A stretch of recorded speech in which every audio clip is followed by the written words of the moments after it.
It's Graham Coath with another My Music. I'm joined by the wonderful Grace Solero, the band, and I will be speaking to them very shortly. But first, we've just got to have this quickly.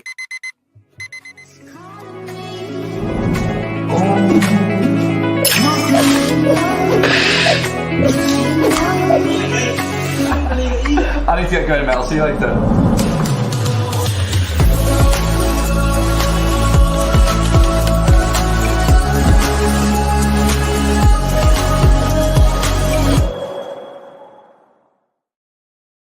And now you feel better for that because you've learned something about ergonomics. Yes?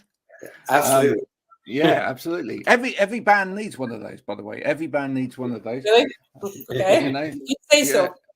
Well, you know, if you're taking a laptop with you anywhere, you don't want to get a sore neck. Not on tour. I mean, it's bad enough if you're doing that quite a lot anyway. You know, do you do the old neck thing from the front? Absolutely. Yeah. Yeah, absolutely. So let's introduce ourselves first. Who do we have here? Grace? You're Grace. Yeah, I'm Grace. Grace Solero. Yeah, absolutely. And my name's Dan Bellorier. I'm the guitarist for the band. Well done, Dan. Dan, why was the band not called Dan? It's a really good question. Grace, you've got to answer that now. First of all, it's four of us in the band. So the bass player is Bjorn Zetterlund and the drummer is Dave Guy. They're not here with us today, but we are here representing the whole lot. It's always been one of these things like, let's find a clever name for the band, and no one came out with anything clever. Never quite happens. So basically we kept the name Grace Solero because we thought it was interesting enough, and there was no one called that way, of course. That's it. That was easy. Yeah. No, look, it's a great name. Do you find though, when you name a band after a person, because this is an interesting dynamic anyway, right? When you name a band after a person, do you find that sometimes people mistakenly sort of look at you, Grace, and go, "Oh, so it's you, the recording artist," and then you've got this group of session musicians or whatever in behind you that do. Yeah, it can get a bit confusing, but it's generally Grace is the face of Grace Solero. So. Yeah, no, absolutely. But I think a bit of ambiguity, like is it a band, is it a group? That's kind of a talking point as well. Yeah, it is a talking point. I feel there's an easy way to solve this, right, Grace? Which is that everybody in the band should change their name to Grace Solero. Hey, basically, I am Grace Solero. We are Grace Solero. Grace Solero, yeah. It's a great conversation around the English language, isn't it? Which is good. Yeah. So for both of you, where did music start? Were you both into music when you were both young? Mm-hmm. Oh yeah. Yeah, actually, that's an interesting thing because we just put we created a series of short videos. In this case, this is like a flat where there are guitars and drum kit and everything. So with the band, we recorded a series of short interviews, and one of the topics was what got us into music in the first place. So if you go to our YouTube channel, you'll find all your answers there because we're talking how the four of us got into music, obviously in separate places in the world. But yeah, we were all young when we got into music for different reasons. I started singing with my brother, who at the time was playing guitar and keyboard. And, it just was a very fun game to do. I'd say it was like playing a game, singing, and so it got me naturally into singing, which has always been as I said, a fun thing to do and a big passion that obviously I cultivated later on. Roughly. Yeah.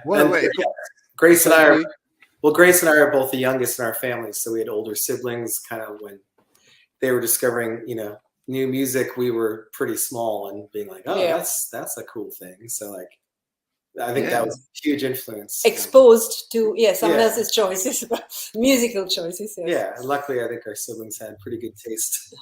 And geographically, where are you based as a band? We're in London. You're in London. Okay, right. So now neither of you, quite clearly, have a London accent. Right. So in terms of where you both grew up, did you actually grow up in England? Did you grow up in London, or did you grow up elsewhere? Pretty far from it. I grew up near San Francisco, California. Okay. But, And Grace? I grew up in Italy. Right. Okay. So let's go to Italy first. Okay. Which part of Italy did you grow up in, Grace? Tuscany. Tuscany. Okay. So what about the music of Tuscany? Did the music of that region actually resonate with you at all, or was it actually, oh my word, I need to find some proper music? Yeah. Growing up. No, not really. I mean, I then moved to Rome, so I did studies there, and I started singing jazz actually in Rome when I was really young. No, I mean there was nothing. I think that the Italian music scene is very restricted in terms of it's either pop or dance. There's not much exploration, which is a shame, because I think the music that is really valuable is like the old, like Neapolitan songs, the traditional songs, or the opera. Obviously, opera is a great tradition, and yeah. But apart from that, I didn't really have much of a connection with that kind of music, with the modern, let's say, music, Italian music, and that's why I moved to London, really. Yeah. So you didn't have any connection with that growing up, but no, really. Now that you're a grown lady, have you sort of started re-exploring your roots in terms of music again now, or not? Well, I guess you all go to and fro, right? It's like when you read a book. For instance, now I'm reading a book which I read 15 years ago, and I'm reading it again now. Same with music, and kind of go back and listen to some old albums or things you've listened to a long time ago. As I said, the traditional music, as I said, it's really intriguing and both rhythmically and melodically. But the modern music in Italy, as I said, is I still have no connection, and I don't want to have any connection to it. Sorry, I'm pretty blunt, but So I mean that's what it is, really. No. And there's stories in traditional music as well. There's some great stories in traditional music, and some of the artists that I've spoken to have sort of revisited their kind of traditional culture, if you like, because actually, even if they don't necessarily do that kind of music, they quite like some of the stories, and they've pulled forward some of those stories into their music as well. So it's an interesting thing to do. What about you, Dan? I mean, coming from that part of America, what did the local scene interest you growing up or not? Yeah, but it was always just more exciting to like music from England, and for me, really, like my local rock station had this guy Mark Hamilton, and he was like an English DJ, and like that was just really exciting. He always what was Mark Hamilton playing?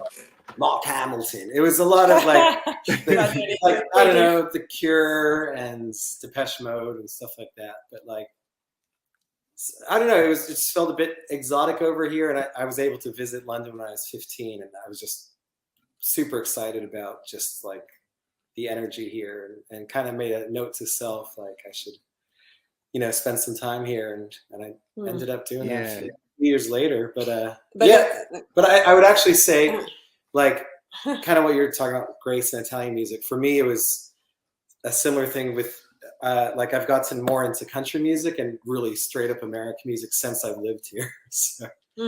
It happens. It happens to so many people, right? Yeah, sure. As I say, the exotic fruits lie low, and when you're a certain age, especially a teenager, and you head off towards all of this alternative stuff, and then later on in life.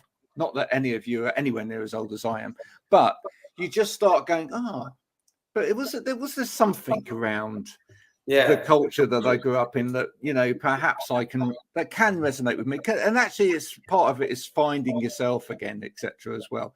What about now, when you were growing up in both those regions, who was it? Was it family or friends that really first started you listening to other things?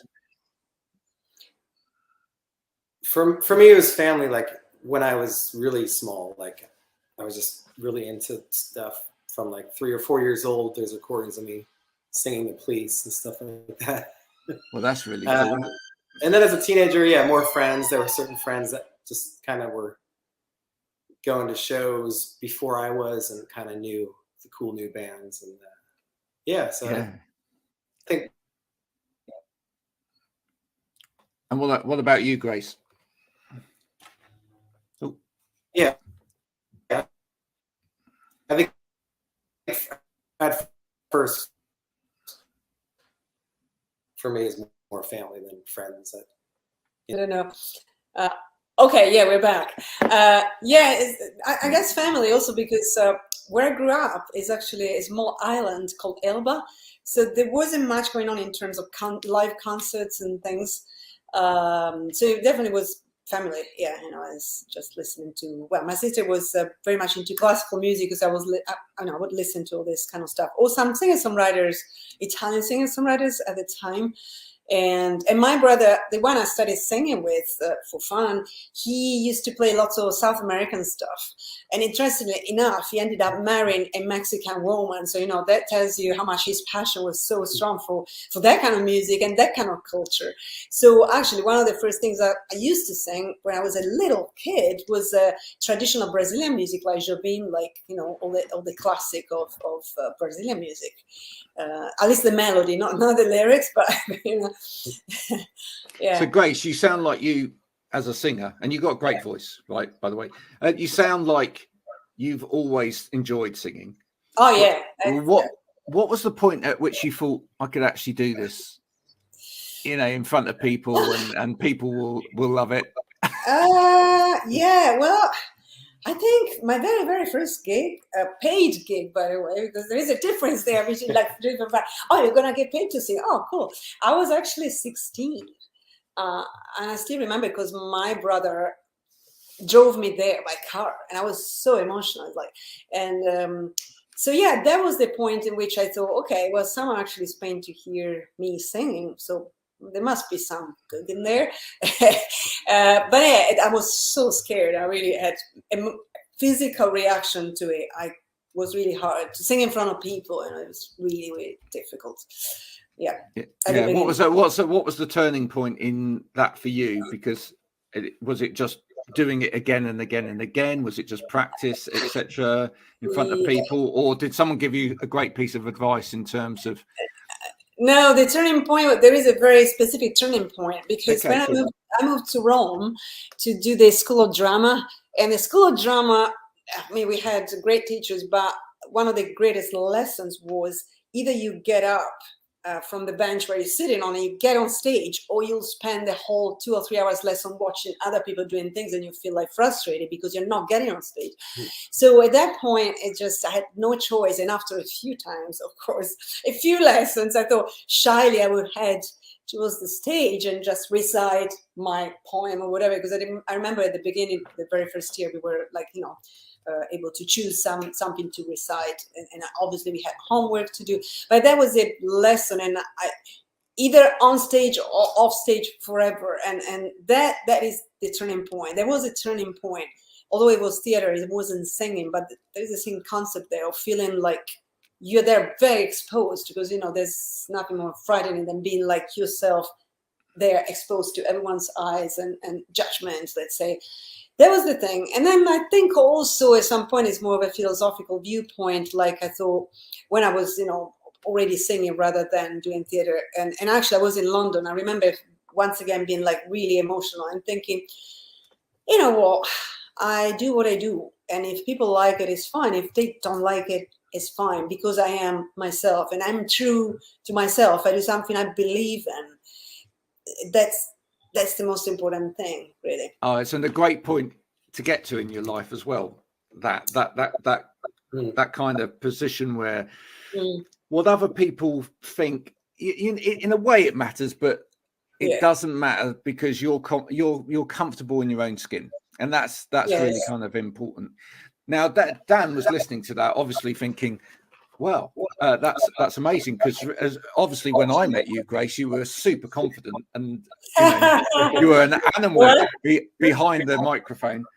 So, you know, to learn that you were shy like that was amazing. But Dan, I mean, did you have a similar journey yourself in terms of learning guitar, etc.? You know, where did you start with that? I mean, I would say I started guitar relatively late. I was like 15.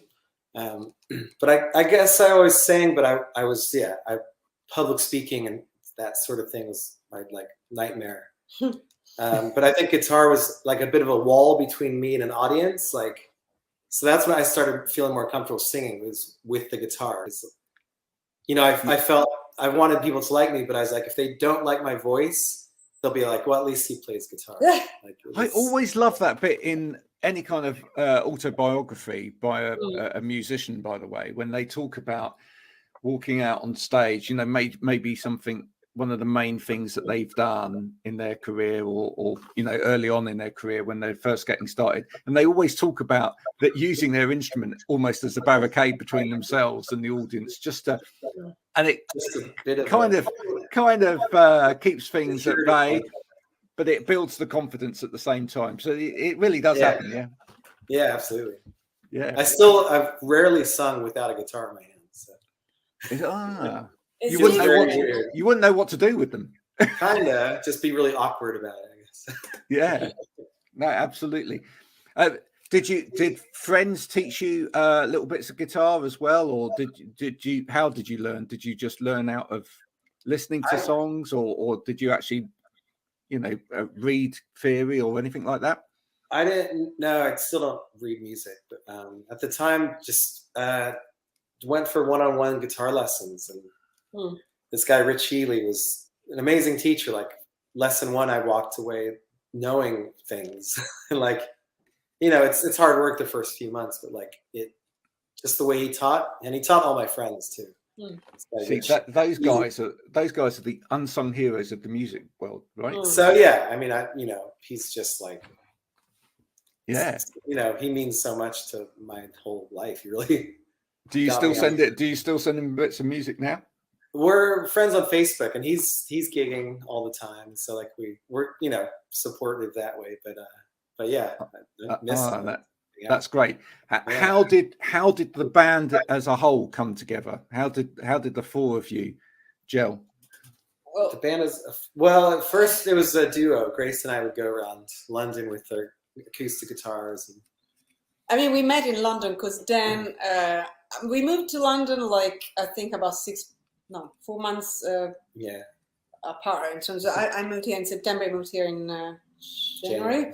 Anyway, he put an ad. The club at the time was called the Kashmir Club in Baker Street in London, and I responded to his ad, and it was the ad was saying guitarists from San Francisco looking for collaborations. So that's how we met, and that's we started, you know, playing duo gigs and mostly acoustic guitar, etc. And then we thought, okay, well, it'd be nice to actually have a band with a rhythm section. So that we started looking for basically a drummer. And throughout the years, we kind of changed. It's been a process. We changed rhythm sections a few times. Although with this band, with these guys, we've been together for a super long time. Bjorn on bass has been with us for the past 12 years, and Dave for the past 7 years. So yeah, it's quite a steady band. Very good. Now listen, your album, Metamorphosis. Have you looked up how many other bands have got the same title of an album? Well, I know there are quite a few. You know, I know it's not very peculiar, original, but yeah. Well, no, but that doesn't matter, does it? It's your Metamorphosis. It's your Metamorphosis album, not anybody else's. But is there? Just going to ask, because when you were coming up with a name for the album, you know, that is a name that has been used before. Did you do that? Did you look at all of the other names that were out there? And no, you didn't. Not really. No, really, I couldn't care less, because, as you said, this is our metamorphosis and not someone else's metamorphosis. So hey. Yeah. So why the name? Tell us a little bit about the name of the album and why. Well, it kind of came out of the songs themselves. Really, you know, if you look at the lyrics, it's like a sort of transformation, going through all sorts of different emotions and emotions. So from, I don't know, addictive love, it sounds really bad, but it is one aspect, to, you know, to I mean, anything in between, but everything also leads to reconciliation and healing. That's why the last song is called Shaman. And so it's like a journey, a transformational journey, exactly. And that's why it's called Metamorphosis, really. Right. No, that's well, it's wonderful. And your sound. How would you describe your sound? Dan, go for it. Sound. I don't know. I mean, Grace has quite a unique voice, so like she has. It's sort of based around that. I think. I mean, well, with this album, I was going to say it's a lot more. It was all four of us like working on songs together, and Grace would sort of. I mean, we would just jam like bands do for like sound checks and stuff, but like Grace secretly started recording these jams and then would play it back to us a few weeks later and be like, "Oh, what's that? That sounds really cool." It's like, it's this thing you're doing in France or whatever. Yeah. And so she kind of was able to sneak songs out of us, and we could write songs as a group. Yeah, because I always told the guys, "Oh, we should write songs together," and they said, "Oh, we don't know how to write a song," because normally it's either me, I write songs, or Dan and myself. In the past albums, there's lots of material which is mainly has me as a songwriter, or Dan and myself. So this time I'm so happy because I tricked the guys, the rest of the band, into this nice game of songwriting. So yeah, I'm really pleased, really. But sound-wise, I would say I always describe this sound, especially this album, as more atmospheric than the past albums, but dreamy, atmospheric, grungy rock. So it's got all these elements together. It's definitely not straight rock. There are so many kind of elements in there. Yeah, and it's what we like as a band. That we did the production ourselves, and I think we're all very proud of what we came out with. Mm-hmm. I think that was quite interesting that Dan said that, that you've got a unique voice, and in a way it's written around your voice, because it is. And actually the music actually very, very much complements your voice. Yeah. Because, and I'd be interested to know how you feel that your voice is, because you're a lot of bands who maybe fit into the same sort of arena. I hate the word genre or anything like that. Yeah. Right. But we'll either have a female singer that's got a very powerful voice, but it's quite clean, or it's quite a gritty voice, but it doesn't necessarily have the power. You've got some power in there. You've got a very distinct grit to your voice. Right, but you have a tonality to your voice which is quite different actually from a lot of other singers. Yeah, is that a fair assumption? Yeah. No, I like it the way you said it. Yeah, definitely. I think I like to add all colors, and I do it consciously or unconsciously in terms of obviously the way it comes out. But then I like to create different moods, and I think having a voice which is like standard in terms of the way voices can be like trained, it's kind of boring, and that's but I think the minute you actually go beyond yourself, and I don't know, I've never been afraid of exploring, exactly, and I think that's fundamental for a musician and for a singer as well. So that way you are really yourself. I mean, you grab all elements, and I did obviously get all elements from my favorite singers, but I never made a point of imitating anyone. In fact, I have to say that my greatest satisfaction is if I sing a cover song, I always choose a male song normally sung by a male singer, and I do it my own way. So because I don't want to have any references, and so I think that's why you think that, there is some sort of original whatever way of expressing myself. But I think trying to really go beyond what the usual is, and I think sometimes singers, like what I blame, let's say, is that when singers study singing, they study all methods that are all the same. And so there's no really bravery there, but you need to be bold in order to explore the extremes. And then you can still, as a singer, you can still say, oh, I like this, or I don't like that. Because when you listen back to yourself, that's also the greatest lesson for a singer, when you record yourself. And this is something I'm really passionate about, because I also teach singing. So I have a few students, and I'm very fond of them, because I like to, share what I know with other people, and help other people, other singers, or want to be. Oh, I totally agree. For me, in music, there's nothing better than hearing someone do something in a piece of music where you think, how? How are they doing that? Or you know, I couldn't replicate that. You know, and I think there's so much music out there where, and I blame a lot of the TV programs, etc., where people, you know, they're actually ruining their voices as well because they try and emulate completely what somebody else does, you know, and try and sound like somebody else. And it's like, but your voice naturally doesn't do that for a start. Oh yeah, but as I say, this is the result of exploration. Really is. I mean, I do crazy things in live as well. I do kind of crazy things, unexpected. And I like that because you know, you need to share. I mean, I literally share a bit of myself with people because I wouldn't find any other way to sing, really. You know, and Dan, when you've got a voice like that, because you know, I started off as a singer, and then I had a band. I had a band at one point after I'd had a load of careers with different bands as a singer. Had a band where I then started writing for different singers. And when you start writing for singers or writing around a singer, when you've got a voice like that, do you find that you end up looking for more spaces in the song to allow the voice to come out? More space. Yeah, just trying to find little parts that are gonna accentuate it and complement what's already happening. Yeah, or not necessarily putting something in that particular part of the song because it's gonna you know grate against the voice. And actually, at that point, all you need is a little bit of something. And the voice. There's some songs like Love and Addiction, the verses have no guitar, just like then it comes in gradually. But, you see, that's the best. Sometimes that's the best guitar parts is when there's no guitar, right? No, I'm not saying guitar's bad, right? But but just because there are guitarists that will just overplay.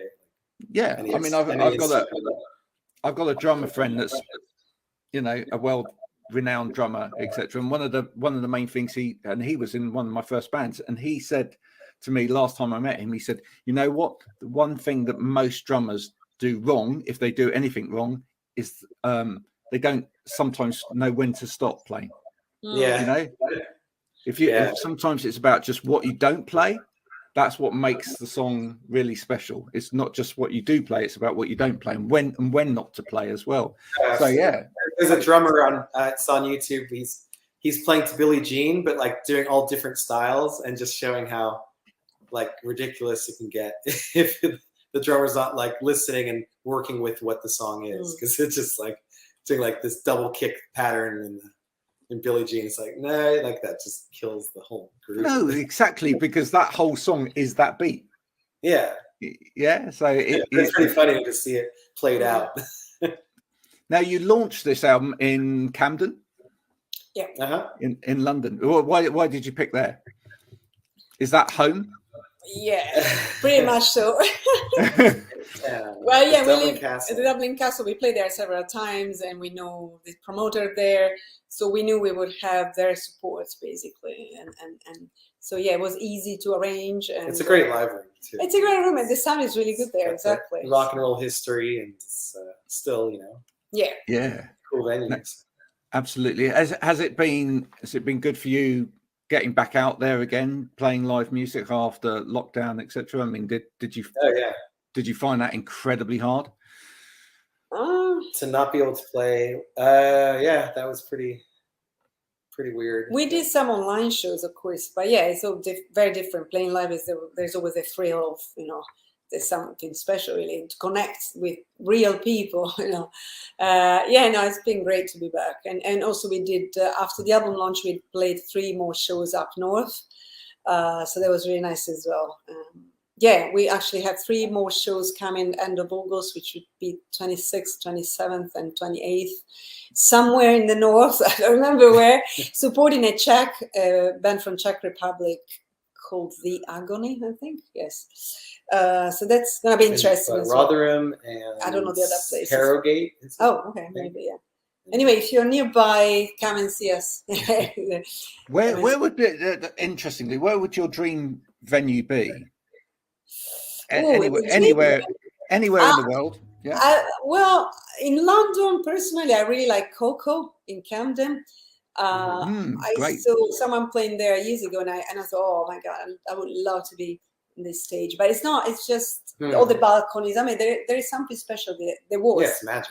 Yeah, exactly. So that would be somewhere that I personally would like to play. In the world, well, we already been lucky enough to play in New York in places I really like. Oh, I don't know. I mean, do you have any special place? For me, it's Royal Albert Hall. Like that. Yeah, okay, well, that would be amazing. Right. Is there anybody musically that you've ever looked to for as, you know, someone that's a real inspiration to you or not? For this album or in general, you mean? Both. How about both? Go on then. Okay. Well, let's say that both Dan and I are big fans of Smashing Pumpkins. Which means dynamics in the songs are important in terms of certain parts. If you notice the production that we've done throughout our albums, not just this latest album, we always emphasize there's a big like moment in which everything stops or the sound really gets really basic and not things we were talking about before with you, exactly about, you know, there's just a bass and the vocals or I don't know, that dynamics are very important for us. So yeah, definitely that's an inspiration. I think that kind of production, I say, or somebody. Yeah. The big sound, I guess. Big sound alternative with nothing not nothing sounds bad, but with but you're right. Dynamics. Stripped down dynamics, let's say, exactly. And then again, it's super loud and super intense, and then So during the song, you find these moments. But obviously, there are lots of bands who are like from beginning to the end. There's always the same rock, steady thing, element going. For us, not like that, really, I think. Well, what's the favourite Smashing Pumpkins album for you both then? Gish, maybe? Probably Gish, the first one. Siamese Dream's pretty good. Yeah. So would you, that asks a question in itself then as well. Would you, if you had the opportunity, would you work with an orchestra or a quartet or something like that? Yeah. But, yeah. Absolutely. It would be a dream, like strings, and all that. Yeah, that'd be amazing. Yeah, I'm just thinking of some of those Smashing Pumpkins albums where they utilize strings just to get to those crescendo bit and and then hold it, as you say, hold everything. Brilliant, absolutely brilliant. Well, there you go. So if you could work with one musician, live or dead, would it be someone from the Smashing Pumpkins or would it be someone else? Live or dead? Oh man. Musicians or producers? Because for me, I've always thought Rick Rubin would be my dream producer. Musicians I haven't thought about actually. Dead, Jeff Buckley. Sorry, I would have liked to do a duet with Jeff Buckley. He's like one of my inspiration as a singer. Yes. Yeah. And then Rick Rubin would do his thing on it. I think he would. Yes. Yeah. Or I don't know. So, dead or alive? That just that threw me. Hoagie Carmichael or Beethoven. Or... Oh, whoa. Okay. Whoa. Yeah. Throw that out there. Something like that. You might have to shout at him though, right? If it was Beethoven. Yeah. Or at least stand in front of him so he can read lips. Or you could, before the hearing damage. Basically. Oh, before the hearing damage. You can get really specific. Oh, goodness me. Yeah, that's interesting though. I mean, and Grace, that's an interesting singing choice as well. Buckley, what would it be about Buckley? Would it be his voice or would it actually be his, Well, his voice is just, once again, he used to do, lots of experimentation, whatever, with his voice. And once again, very inspiring, that freedom of just dare with his voice, go to extreme things. And for a male voice, it's quite unique and beautiful, really. Yeah. Well, I like the vulnerability, the fragility, let's say, and exactly, that's an element I like in singers. Also in players, exactly. It's like there are moments in which, especially singers, can show their vulnerable side. And it's so special there because you really get into the spirit of a singer that way, the soul of a singer. And so the best thing is, I think they are the vulnerable, the ones who are not afraid of showing vulnerability. Exactly. Yeah, it's funny. Well, like growing up, U2 was one of my favorite bands, and like I've heard Bono talk about the like mid '80s and sort of make fun of himself, being like, "Oh, when I tried to sing like a woman," but like, but there's so much soul in his singing. Then, like for me, like Unforgettable Fire, just vocally, he was just, you know, somewhere pretty special, and it's funny to hear him talk about it. You know, sort of just, I guess, I don't know, maybe it's humility, or although with Bonnie, you don't know for sure. Or maybe now that he can't hit those notes, it's a good excuse to yeah, that's true. A little, you know, but I don't want to sing like that anymore. That's it. I think, well, I think the vocals is such a strange area anyway, isn't it? Because your voice changes as you get older anyway. You can't stop that from happening. You're likely to lose maybe an octave in your voice. I don't agree with that though, because I teach singing as well. There are ways to. It's like when you see an 80-year-old person running and still go. It depends on how you train yourself. Really, it does depend a lot on that. I mean, physiological, biological is true. For instance, women tend to have a lower voice aging.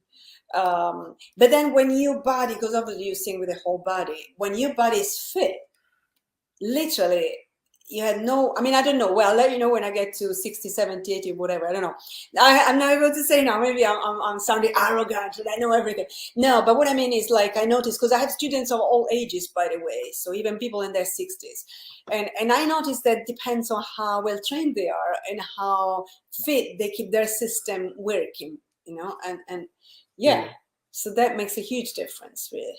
Yeah. It's not quite the same for guitarists. You can just keep going and keep going and keep going.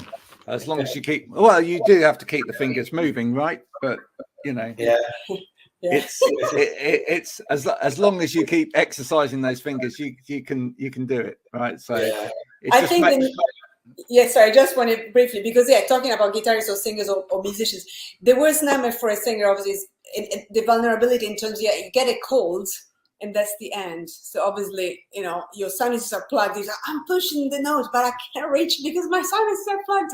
So definitely it's the most difficult instrument, the voice is, because, you know, you can play in all sorts of conditions. You're sick, you're ill, whatever. You have vulnerable. But the voice is like, unless you are really 100% healthy, yes, it's really hard. Yeah. But we all love, as you say, we all love those moments of vulnerability, and we all love it when someone does something with their voice which pushes the hairs on the back of your neck up. Book. I'm going to recommend a book for you today. Sometimes I recommend albums to people, but I feel that you're probably quite well traveled in the field of music, so I'm going to recommend a book for you. I'm going to recommend that you read Tracy Fawn's book for two reasons. It's called Naked at the Albert Hall. Get it? So now, you know, this is Dan's favorite place to play, so that's one of the reasons you will want to read it. Naked at the Albert Hall. And what's it called? Naked at the Albert Hall. It is called Naked. Yeah, not naked at the I don't make it. Naked at the Albert Hall. Okay. And Grace will love it because it's all about singing. It's all about the art of singing, and in there she talks about the fact that the thing that makes singers so special to mere mortal people that don't sing is because actually we do all sing. Now you see, whereas someone will look at someone on a stage that's playing guitar and whatever and go, I can't do that. There's no way in a million years that I can do that. With a singer, we can all sing. Yes, true. At different qualities, but we can all sing. And so therefore there's that element of connection that you have with a singer that you'll never have necessarily, unless you are a great guitarist, or that you won't have with the other members of the band. But with a singer, you part of you in your head thinks, I could do that. Yeah. And you even, you know, you'll hear it at gigs. People sometimes try and do it, and sometimes it's pretty awful in front of you. But it's that human connectivity, because singing is something that everybody can do, that makes them both vulnerable and special at the same time, because great singers take you to a place where you go, oh yeah, but I couldn't do that. Yeah. It's that little bit of magic, and I'll leave you with that today, because I feel that you'd really both enjoy that. So there we go. Grace Solero, you've been great. Sorry about the bugs of the broadband, but it's been great to have you on. Everybody, if you want to hear more of Grace and their music, more importantly, where is the place to go and get it? The easy place is our website, which is obviously www.gracesolero.com, because there you find links to everywhere: SoundCloud, Spotify, Apple Music, but it literally is on all outlets, you know, like Bandcamp. I mean, everything. Everything is everywhere. YouTube, obviously, we have our YouTube channel. So yeah, just go to the website and find all the links, or Google us. We're everywhere. But by the sound of things, because there's extra content on the website, which is much more exciting than anything else in the world, that's the place to go. So gracesolero.com, go there first and buy it, folks. Buy the music, and then these people can have lunch, and that's important.